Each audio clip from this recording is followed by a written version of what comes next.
We all know that it's really easy to remain positive when things are going well. But what do you do when things aren't going well?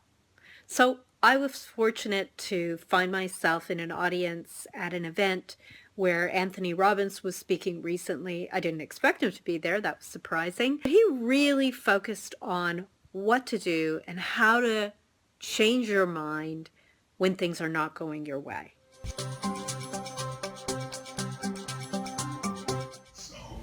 But the quality of my life has changed when I made this decision that said I'm going to live in a beautiful state no matter what. Not, people say I'm going to be happy, but they're happy until someone doesn't do things the way they want them to do it. I mean, if your happiness is that cheap, you're not going to stay very happy. I mean, I have 18 companies, 12 I actively manage. But with 1,200 employees across 3 continents, somebody's fucking something up right now as we speak. It's just the law of averages. And so I used to be stressed all the time.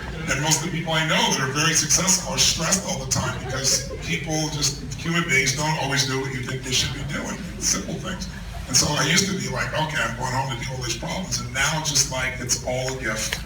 And I discipline myself. That's not to say I don't feel suffering, but I kill it when it's little. I believe you should kill monsters when they're tiny. Don't wait till they're fucking Godzilla taking your life, taking the city. And so that practice of, like I offer practice everyone here, it's, could you make a decision in one day of your life, the most important decision of your life, would be say that I'm going to live in a beautiful state no matter what, even if something horrific happens. Because there are people that have lost arms, legs, body parts, family, and live a beautiful life. And people have everything and they're pissed off and annoyed or sad about the littlest shit. And it's up to us to take that responsibility. It's the only freedom you're ever going to have in your life is if you can make that decision that says, I'm going to be happy. Not going to be happy until my wife leaves me, or until somebody in my life, has something going. If somebody leaves you, you still find that fulfillment somehow.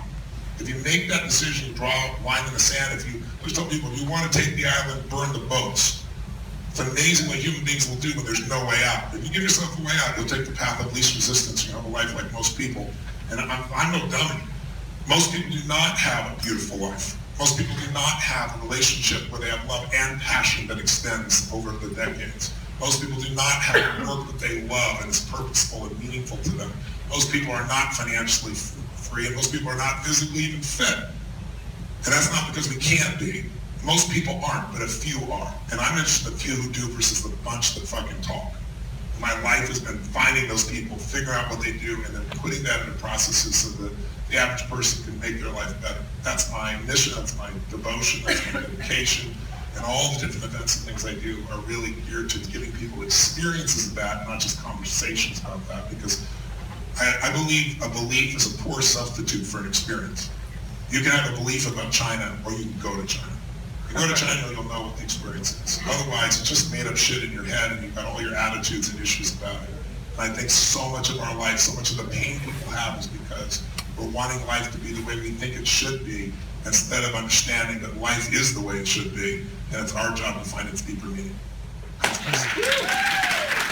So what did I get from the video? Well, the first thing is, I know that things do not go my way a lot of the time. And the focus is how to stay in the positive no matter what, that you take responsibility for that piece.